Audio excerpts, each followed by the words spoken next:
in the stare at the shit. My dick just got hard because of. What's up, team? How we doing?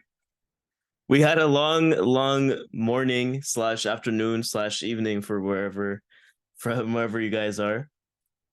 It was what three? It was like almost 4 hours, right? Let's say three and a half. I know they had some issues in the beginning, but it was good. Got a lot of value, but we're not stopping. Like we could have said, you know what? Let's move and postpone, level up. Let's postpone the call a bit after, but nah, come on. That's not the standard we have. We keep going. I love if I could be on calls all day, I would do it if I could. Trust me, I would. How's everyone doing today? Let me know in the chat. How we feel after that. If you don't know what was going on, by the way, it was a recruiting mastery that we had with Eric Worre. If you guys don't know who Eric Worre is, he's the #1 trainer in network marketing. He's like the OG. He's been around for 35 years. You know, we learn a lot from him. A lot of the teachings that he's given us, like in the past, is the reason why we have the organization we have today. I remember watching him when I was 21 for the first time, and I was like, damn, this is some value. This is some value. And I'm gonna like I really fell in love with the idea of network marketing and realizing that was gonna be like my focus after the first GoPro. And I say that because I watched it at a point when I was still in school. So I was kind of still like iffy on the industry, to be honest. And but that really sold me 100%. But I'm not here to share, my story or any of that. I just want you guys to be ready after a call like that. Give yourself a mental reset right now. Level up, you guys know, is like the recharge, right? It's the recharge. And it's not going to be me speaking. As you guys know, we have a special lady who's going to be on the training today. Whenever I think of this girl, I just think of hard work. I think of, production. I think of, just like her social media and all that kind of stuff. But she's genuinely someone who gives a lot of value to a lot of people. You guys probably know her. A lot of you are on her team. And when it comes to the North American team, I'll say she was a bright light for sure. I remember Megan coming up and she's like, yeah, I got this girl who's killing it. She's exactly like me. She has the same mindset. And, she hasn't disappointed. She's really done a lot of crazy numbers. So on a level up call, we want to bring you guys the best of the best that we have to offer you. And this is definitely the case. So I want y'all to make some noise. Make some noise in the chat for Miss Dakota, which I'm going to bring up in a second. Let me just spotlight her. Hold on. There we go. There we go. All right. I'm going to get off here. Floor is yours. Hello, hello. Can you guys all hear me okay? Thank you, Christian, for that introduction. Way to hype me up. I love that. I love that. I'm excited for all of you guys to get to that point when Christian's introducing you on. You're like, oh, okay, I like it. But I know we just had a long call and there was so much value dropped from Eric Worre. Every time there's always a lot of value, and you guys have taken countless notes. So, okay, flip the page, more notes to come. I don't have a presentation today, so just here, sorry for all my visual learners. It'll be a little bit different, I would say. Training normally, if you guys see me, I'm talking about social media, I'm talking about TikTok. But it'll be a little bit different. I'm going to share a bit of my story with some lessons mixed in there. um, but I'm going to talk about being uncomfortable. That's the topic today, is being uncomfortable, because I feel like it's something that I'm dealing with right now. And okay, I'll flip back to content for a minute because I love it. Whenever I'm going through something or I hear something that I like, I'm like, okay, if it's benefiting me, it can benefit somebody else. That's how I get a lot of my ideas. But I'm like, okay, if this is something that I'm going through, obviously there's more people that are also going through it, and maybe this is something that can help you guys out. The last few weeks we've heard a lot of value when it comes down to social media, when it comes down to messaging people, content, landing pages. Like, there's already been so much value. So this is a little bit more mindset, I guess. But I want to know in the chats, like, how many of you guys have felt stuck before, or felt like you're stuck in your comfort zone and you haven't broken out? Like, drop a one. Or if you're in that place right now where you're kind of just comfortable with what's going on. Like, yeah, you started something new, which is amazing, but now you've fallen into comfortability. And your comfort zone is the killer of all of your dreams. Like, that's you can't ever stay in your comfort zone and you hear everybody talk about it. You need to continue to grow. And you really have 3 seconds when an idea comes to you to take action on it before your brain and your mind starts talking you out of it. And a lot of times we'll wait a little bit longer. We'll wait, 5 seconds, 10 seconds, and then we're thinking of all the reasons why we shouldn't do something. And then our fear starts creeping in and our doubt starts creeping in. And then we don't do it. And then we're still in our comfort zone and we're wondering why we're not growing, why we're not getting more. And like I always like to say confidence comes after you do something. It doesn't come before you do something, comes afterwards. You have to bridge through that fear before you feel quote unquote confident about doing something new. And my team, if you're on my team, you've probably heard me say this a few times. When you run into a problem, it's like this brick wall. I'm very visual, so I always have to bring it back to something, but it's like this brick wall. You recognize that there's a problem or something needs to change or you need to do something, and you can push that thought down. You can walk right, you can walk left as much as you want along that line, but you on that wall, but eventually you have to get past it in order for you to fully progress forward. And so I've been doing a lot of thinking, a lot of reflecting. Like I've slowed down a little bit. I'm not gonna lie, I'm very transparent. I was dropping all of these signups in the chats, and a few other people have taken the floor on that one, which I love. But I've definitely slowed down, and I'm thinking, why why am I not doing more? Like, what do I need to change? What is not working? And if you feel like that, like that's kind of where I was as well, as like, what do I need to do differently in order to get back to where I was? There goes my light. And Megan used to always say this too, is like, what was I doing when I was in the run? That's what she was always asking herself. And no matter how many times she asked that to herself, it never clued in for me to ask myself that. What was I doing when I was getting a sign up every single day? And I heard her say it like, I don't know, 10 times before it clued in. Dakota, ask yourself that same question. What was I doing at the start when I was at a peak, when I was like getting all of these signups and building my team really fast? And it brought back to being uncomfortable. Like when I first started doing this, there wasn't a point when I was comfortable. Everything I was doing was something new, and I was so far outside of my comfort zone every single day. I hated it, but I also loved it, because the feeling that you get after you do something, you're like high on life. You're like, oh my gosh, I can't believe I just completed that. But I had this saying that was like, once I found out something that made me uncomfortable, but I knew it was going to help me, I'm like, fuck, I have to do it now. Like that was my mindset. As soon as I recognize this is going to make me uncomfortable, but it's going to help, I have to do it. No choice. And to the point where like I wish I didn't recognize that it was something that I needed to do, because I didn't want to be uncomfortable. But when I was on the island, I think Kane did a training about, he had mentioned something about doing in-person events, and that's before Toronto was doing their events. Like we were still branching outside of like the online space. And then I had the idea, oh my gosh, I need to do an event. And I was like, oh shit, why did I think that? Like now I have to do it. And so I messaged Megan and Christian. I was like, I think I need to do this event. And I was outside of my comfort zone the whole time. And I remember being on the call with Christian, and he's like, we created the game plan together. And he's like, are you sure you want to do this? Like, are you going to do this? And I was like, I have no choice. Like, that was just my mindset. I have no choice but to do it. The ball is already rolling. I have to get it done. And I know that it's going to grow me. And I know there's a lot of people, like, drop a one if you're uncomfortable when you're in person networking, when you're talking to people in person. Drop a one. Because me, I will put my hand up. Like I'm so comfortable when it comes down to social media. It's so I can lose my TikTok and rebuild it back up. I can prop my phone up. I can talk. It's no problem for me. I'm very, very, very comfortable on social media. But when it comes to the in person, that's where I get a little bit shy. Okay, I get a little bit eerie. So doing this event, I was so far outside of my comfort zone every single day from day one onwards. And I recognize that I just have to continue to go forward, because you always have to be outside of your comfort zone if you want to grow. And so, like, if you ever hear, if you're on Megan's team and she talks about, oh, my team has called me at 2 a.m. crying. Me, when I was in person, called Megan crying. Like, I have terrible stories on how I struggled so hard, but I just had to do it. And the event was already planned. The venue was already bought. Like, it was already in motion. You can't just quit.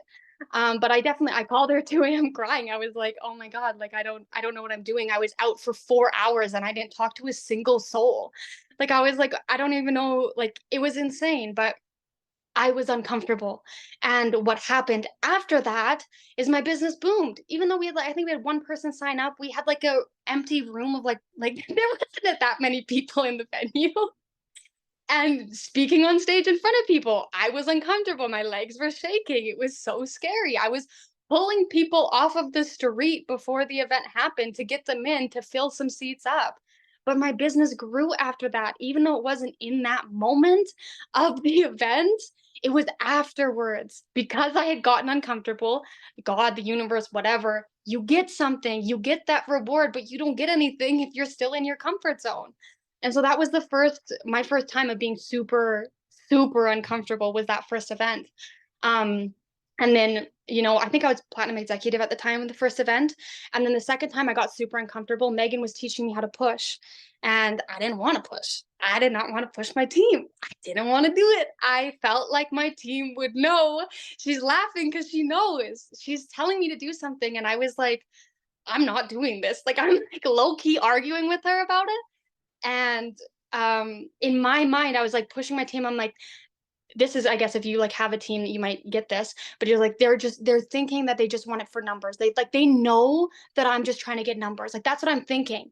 And it wasn't until I'm arguing with Megan and I'm doing it. Like, I'm doing what she says and I'm arguing with her at the same time. Okay. And it wasn't until the person that I was like, trying to encourage, I think it was Upgrade at the time. She ended up sending me this huge message, like thanking me for wanting her to succeed and wanting her to grow and all of this stuff. And I was like, oh my God, like, I didn't even realize it could have been viewed like that. Like, I'm in my head this whole time thinking that she's just thinking I'm trying to get numbers and I'm trying to make money.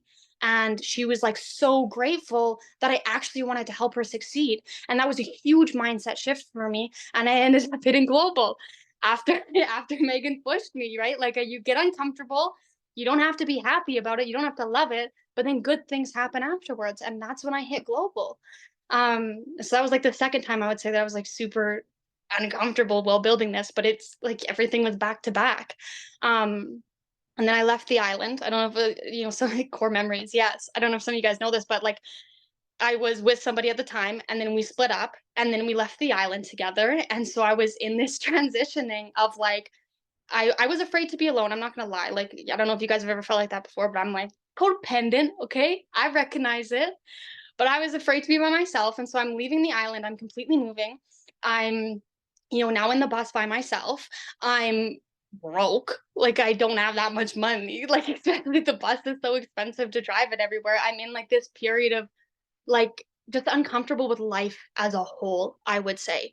And then, my parents needed to fly me out to Cuba to bring some supplies to the family. And then, Megan calls me, there's the Toronto event. She's like, well, when are you when are you landing in Toronto? Just stay. And I was like, okay, like sure, like why not? Like, what's the worst that could happen? You know what I mean? But that all of that was uncomfortable. Like, I'm in this place of complete uncertainty about what my life is going to look like. Everything is changing. My snow globe is being shooken up and it has not settled yet. And next thing you know, I end up in Toronto and I'm there. I quit my job. I'm not at a place where I'm making a full-time income yet, but I just have faith and I trust that it's going to be okay, and we'll just take it day by day, really.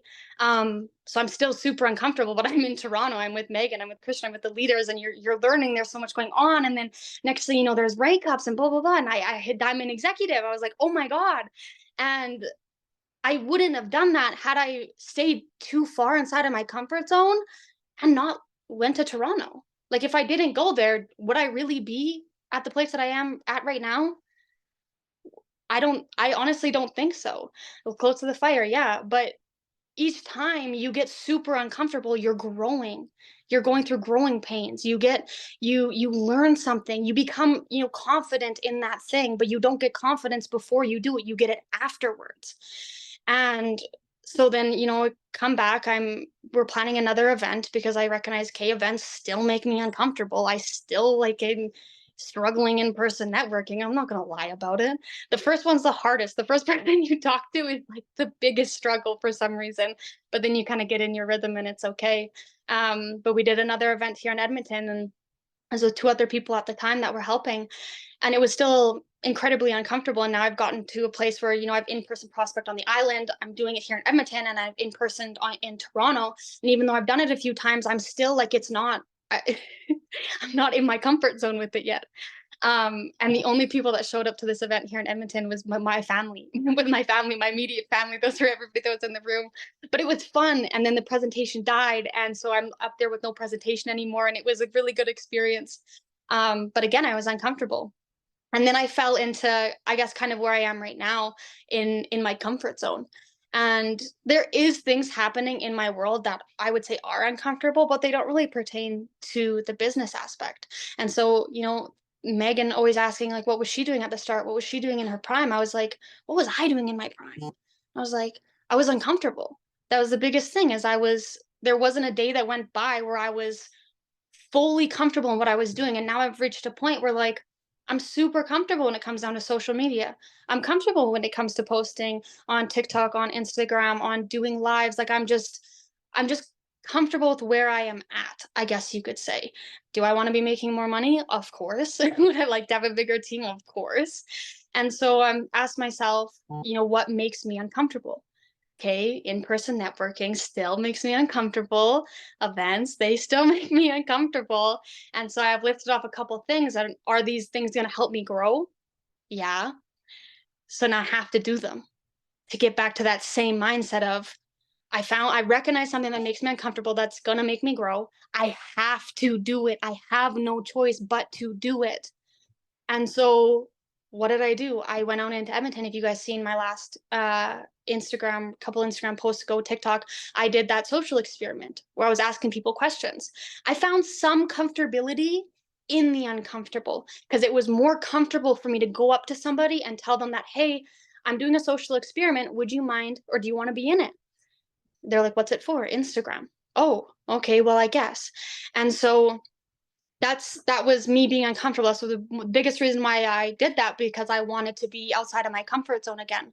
And there's a book that I read not too long ago, and it talks about, it's like the good luck theory or something like that. And it's like when you first do something, the universe, God, whatever, will quote unquote make you lucky at it. It'll give you like kind of a golden ticket, something good about it, to keep you going and to think that it's possible, but then you're going to struggle a little bit. It's just kind of the way that it goes. It's like when you're playing a game for the first time and you win, and it's like beginner's luck. And it's like, that's a thing. It's beginner's luck, but then the next time it's going to be a little bit harder. And so I went out in Edmonton and I did the social experiment. Everybody said yes to me. Everybody said yes. I got multiple people on video. I had multiple people do this, and I was like, okay, I'm gonna go. I'm feeling confident. I'm feeling great about this. I'm gonna go do it in Calgary. You guys don't know that it's like 3 hours away from where I am. So I got that Airbnb, if you guys have seen on my stories, and I went out. And I have never had so many people in my life look at me like I'm crazy, like I'm stupid, say no to me. Like I was like, oh my God. And we went to like the busiest street, and people like the weirdest looks. And I was like, are you joking? In Edmonton, it was so easy. And as I like keep asking people, now I'm getting more and more uncomfortable because I'm just getting no after no after no. Well, what is this for? Social media? No. And they walk away. I'm like, oh my God, I need to keep doing this. Like I have to do it. It's to the point where the guy that I'm with, he's like, let me try. And I'm like, yeah, he's like, your approach is bad. And I'm like, I've done this approach everywhere that I go. And now he's going up and asking people, and he's getting shut down. Both of us now, we're both asking people down the street. Everybody's turning us down. I got one person to let me record a voice note. She didn't want her video in it. She didn't want her face in it. And I got one person to let me take a video. And that was uncomfortable for me. I'm not gonna lie. But afterwards, I felt great. I felt great because I'm doing something new. I'm doing something new, and I know that I'm growing. And it's a fun style of content. I'm not gonna lie, it's fun. I encourage all of you guys to go out and try it, and don't be afraid with the no's or people shutting you down. But ask yourself, like genuinely ask yourself right now, what makes you uncomfortable that is going to grow you? And I think a lot of people boils down to a lot of it's in person. If quite a few of us have, found, our mentor online, we're a little bit more comfortable when it comes down to online. But then when it boils down to the in person, that's when we all get a little bit scared. And, it's easy to look at like what's happening in Toronto and to see them do the events. And then you get like this thing in your mind where you're like, oh, well, they've been doing it for so much longer. Or you make like excuses. Does anybody else do this? You make excuses like, oh, they're there because X, Y, and Z. not thinking like that you could also be doing that. You think that they are, oh, they're just better, they're just naturally more talented at it, they're just this, they're just that, and you get yourself into this mindset of like you're not good enough to be doing it. And even I fall into this sometimes, you know, like, well, there's so many of them in Toronto, like, no, it's so much easier, blah, blah, blah. It's not, and it's 100% possible for you to be wherever you are and do it also there. How many of you guys have done in-person events? Have done an event where you are? Drop a 1 if you guys have done your own events. I know Megan, of course. Okay. How many of you guys drop a 2 if an in-person event would make you uncomfortable doing your own?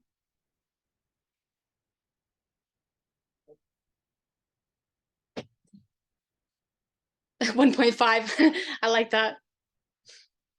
Okay. This one's kind of easy, but drop a 3 if you think an in-person would grow you. An in-person event would grow you.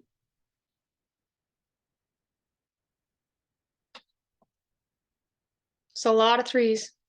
A lot of 2s and a lot of 3s. And not very many 1s. And it's like we all recognize what we need to do.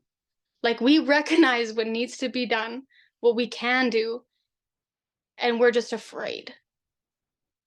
But like, what are you really afraid of? Like, what's the worst that could happen if you did it? Like, I'm actually rejection. What's the worst that could happen? Like, what are you guys actually afraid of? Of going out and doing your own event or in person? Getting a no? Rejection. I think that's a lot of people. I can tell you, when it comes down to the rejection, the odds of you seeing the person again that you just in-person prospected are low. So low. That's number 1. And everybody is only ever thinking of themselves. And if you don't believe me, if you walk in a mall and you look at somebody and you're like, oh my God, their hair looks so stupid, you're already onto your thought again. And you're in your own world, right?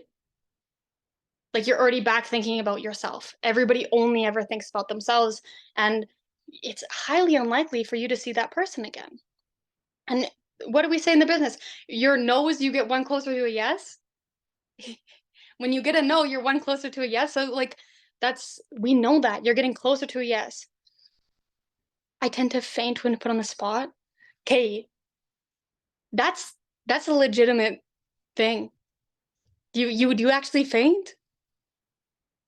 That of every answer, I wasn't expecting that one. I'm not gonna lie. I was gonna say what Megan just said. Good conversation starter. 100%. Okay, so maybe start with something a little bit smaller, like friends and family. Bring your friends and family over, right? It might be a little bit like I said this earlier. I'm like, find the comfortable within the uncomfortableness. So me going out in person prospecting makes me uncomfortable, but what would make me slightly more comfortable doing it? Saying I'm doing a social experiment. I've never done a social experiment before. They could look at my page and be like, this girl's never done one before. Like she's talking. They're not going to do that though. They're not going to do that. So, find the comfortable, like something that kind of helps get you going. It is for me too, is like planning everything out. Like I have to make a list. I have to like visually see it in my head in order for it to make sense for me to do it. Like that's kind of my finding comfortability. I'm just gonna open the chat up again.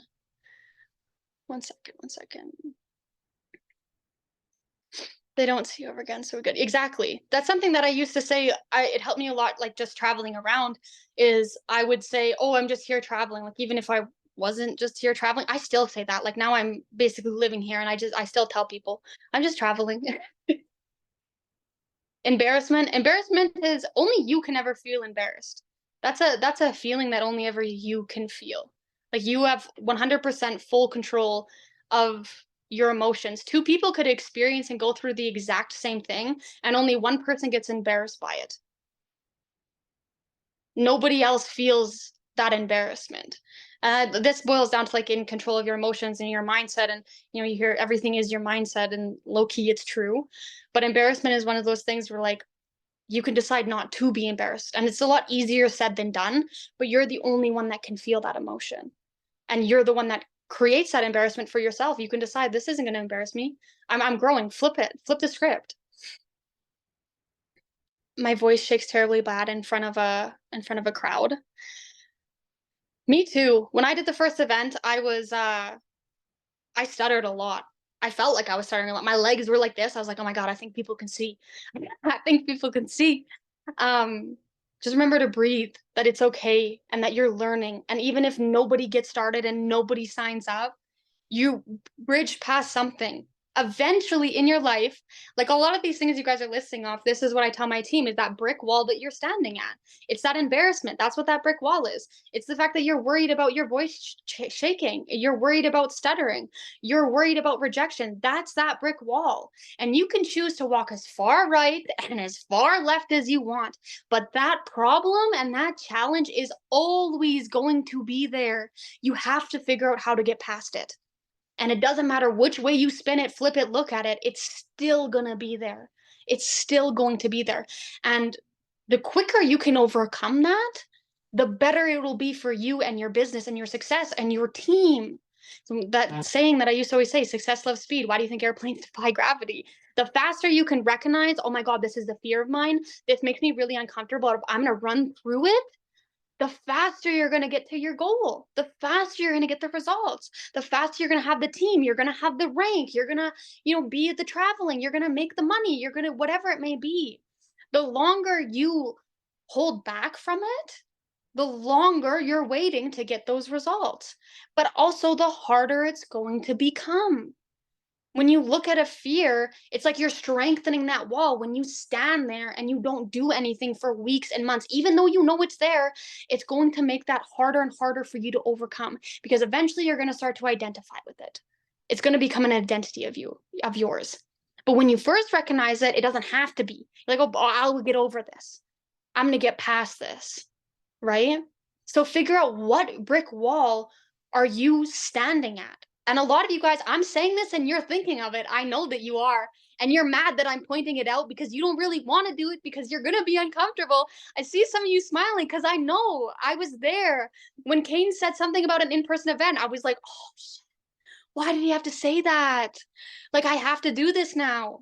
So you're thinking of it already, right? You know what you need to do. It's no longer this question of like, I'm not growing, mentor, it's not working for me. I don't know what I'm doing wrong. As you're standing at the brick wall that has like spray paint writing on it of what you're supposed to be doing, right? Be okay with being uncomfortable. You'll get on the other side of it and you're going to have that confidence. You'll get used to it eventually. When I spoke at Florida with the GC team. Yeah, Michelle, when you were speaking, like that's a breakthrough as well, though. Like there's so many emotions going through you, and that's you're bridging past a fear of yours, which is a beautiful thing. In college audiences, a close 100 people, purely because that was the worry. But yeah. So Blake, when she talked in front of an audience of 100 people, that's a huge thing. A lot of people have a fear of public speaking, myself included. When I was in high school, I was that student where if something had to be presented, I wasn't doing that. The teacher's like, you're gonna get a 0. I was like, okay, fail me. I'm not getting up in front of the stage. I would wait until after class to present. And so when the idea of doing an in-person event came to me, I'm like, this doesn't even add up. I'm literally the student that wouldn't present in front of even 3 people in the class. Like, I was petrified to do it. But the feeling I got after I did it was insane, high on life, because I'm overcoming that fear. Oh, sorry, you guys. So the biggest thing is get a little bit more uncomfortable, you guys. Like I haven't been talking for very long. I know these normally go like an hour. I guess I didn't realize how short my presentation was going to be. Sorry. But the biggest thing, you guys, is I really want you as an assignment is to ask yourself, figure out what that thing is, and message your mentor a game plan on how you can overcome it, how you can change that. And also get out in person. I would love to challenge all of you guys to create that same style of video that I just did or something similar, because you get a lot of Instagrams out of it. You get a lot of, like, it becomes a little slightly easier to communicate with people, and it's a really, really, really good challenge. I needed this conversation. Good. I'm really happy. I know all of you guys can do it. Like, it's so possible. And I just want to applaud all of you guys as well. Like, we've had a huge day of calls, and there's still more calls to come. And I know a lot of you, you're working full time, you're in school, you're doing multiple things, and it's a lot, especially on a Saturday. You're like, I have these non-negotiables that I'm supposed to get done. And I'm working Monday through Friday or whatever your schedule is. And then we have, like, how many hours of calls have we done this morning? Especially if you were on the trading call this morning, like just hours on hours on hours. And you guys are still here, you're still prioritizing that, and that's huge. Something I did at the start is I never missed a call, no matter how exhausting it was. I would even be at work on calls, and my boss would be getting mad at me at my desk because I would have one headphone in, and I'm like, I'm learning, like, it's fine. So I applaud all you guys because I know it's hectic and it's busy, and you're getting a lot done. Yeah, the funded, I hope all of you guys had, drop a one. Okay, I'm curious, it's a little bit off topic, but drop a one if you guys got your funded account, because I tell you, I'm hyped about this. I'm so excited about funded accounts. Yes, yes, yes. Ah, beautiful. I'm so excited for all of you guys. This year is going to be really, really good. And I hope to see you guys, breaking past some of those uncomfortabilities that you have. I hope some of you guys are messaging your mentor about, things that you want to do in persons, even if it's just your friends, even if it's just your family. The fear of people not showing up, trust me, it's still possible. The first event that I did, we had a room of, I don't know, 200 people, 300, I can't remember what it was. It'd be like 13 people sitting there. And the first thing we said when we walked on stage was, we wanted to keep this really small and intimate, and this was the only venue that we could find, and so that's why there's a lot of empty seats. This is such a lie. We didn't sell enough tickets, but that's what we told. We got to make it seem legit. So your fear of people not showing up, move chairs, get them out of the way, or pull a line like what we did to make it a little bit better. Be like, we actually only had 10 tickets, and you guys were the lucky 10, whatever it needs to be. Lots of learning, but yeah, that's all I have to say. Thank you guys. I know we have more calls. I'll let you guys rest and break before the next couple of calls that we have. You got lots of notes, go through them, and yeah, breaks past some of those challenges. So thank you guys. All right, guys, let's drop a massive thank you for Dakota. Show her some love in the chat. That was good. See, the thing is, a lot of presenters, all our presenters are so good, but this is a display for you guys to see. Like, sometimes a talk, just one-to-one, face-to-face is a good one that you need to hear. Trust me, a lot of what she said is really important. And she was right. We're not done yet. We still have a call right now, actually. So I'm gonna just switch over the link. It's gonna be a different link for you guys that want to go into the funded accounts, but you guys know level up. Drop it in the chats. Don't you have to do hashtag. Just do level up in the Zoom chat. Quick. All caps. Do what you got to do. The social media content. Thank you, Daniel. Okay, I guess we have 2 people on the team. All right, never mind. Let's go, guys. Put some audio when you play this on your Instagram story, so it's not just some random guy talking. They're like, what? Who's this random orchestrator telling these people to put level up? Put some music in the background. There we go. So, guys, we got our call right now happening. I'm going to drop the link in the chat. Thank you, Dakota, again for the awesome call. And we're going to go, and for those of you that want to get funded and you want to learn the risk management, please, this is not like an optional call. This is you have to be on this call, because Rob is going to go over everything you need to know about risk management to make sure you guys pass the challenge. If you don't want to pass the challenge, don't go on the call. Simple as that. All right, guys. See you in the next one. Take care and peace.